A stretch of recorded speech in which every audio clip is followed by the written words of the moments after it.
While Ambassador Sondland's phone was not on speakerphone, I could hear the president's voice through the earpiece of the phone.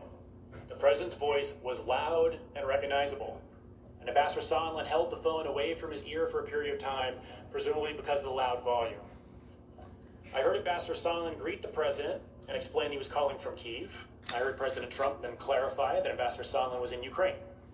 Ambassador Sondland replied yes, he was in Ukraine, and went on to state that President Zelensky, quote, loves your ass. I then heard President Trump ask, so he's going to do the investigation. Ambassador Sondland replied that he's going to do it, adding that President Zelensky will do anything you ask him to do. He's going to do it. He will do anything you ask him to do. Immediately after this call with President Trump, Mr.Homes followed up with Ambassador Sondland. After the call ended, Ambassador Sondland remarked that the president was in a bad mood. As Ambassador Sondland stated, it was often the case early in the morning. I then took the opportunity to ask Ambassador Sondland for his candid impression of the president's views on Ukraine. In particular, I asked Ambassador Sondland if it was true that the president did not give an expletive about Ukraine. Ambassador Sondland agreed that the president did not give an expletive about Ukraine. I asked why not. Ambassador Sondland stated that the president only cares about big stuff. I noted there was big stuff going on in Ukraine, like a war with Russia. And Ambassador Sondland replied that he meant big stuff that benefits the president. And this is like the testimony from Mr.Homes. The conversation then moved on to other topics. During the July 25th call, President Trump asked for the favor of these two phony political investigations immediately after the Ukrainian president brought up defense assistance for Ukraine. And the following day, Ambassador Sondland confirmed to President Trump that Ukraine would indeed initiate the investigations discussed on the call, which was the only thing President cared about with respect to Ukraine. He didn't care that Russia was forcefully occupying eastern Ukraine.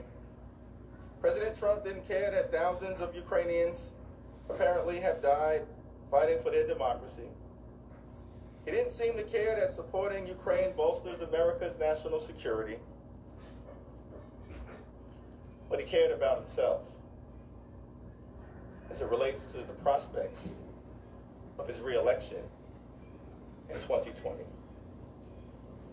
In November, President Trump denied that he spoke to Ambassador Sondland on July 26, telling reporters, "I know nothing about that." But in his public testimony, Ambassador Sondland contradicted that assertion with official records he obtained from the White House. Ambassador Sondland further explained that Holmes' testimony refreshed his re-election about the July 26 call, which Ambassador Sondland had not originally described when he first appeared at a deposition before the House. Also, on July 26, shortly after our Kiev meetings, I spoke by phone with President Trump. The White House, which has finally shared certain call dates and times with my attorneys, confirms this. The call lasted 5 minutes.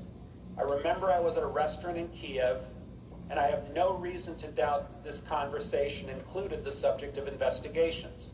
Again, given Mr. Giuliani's demand that President Zelensky make a public statement about investigations, I knew that investigations were important to President Trump.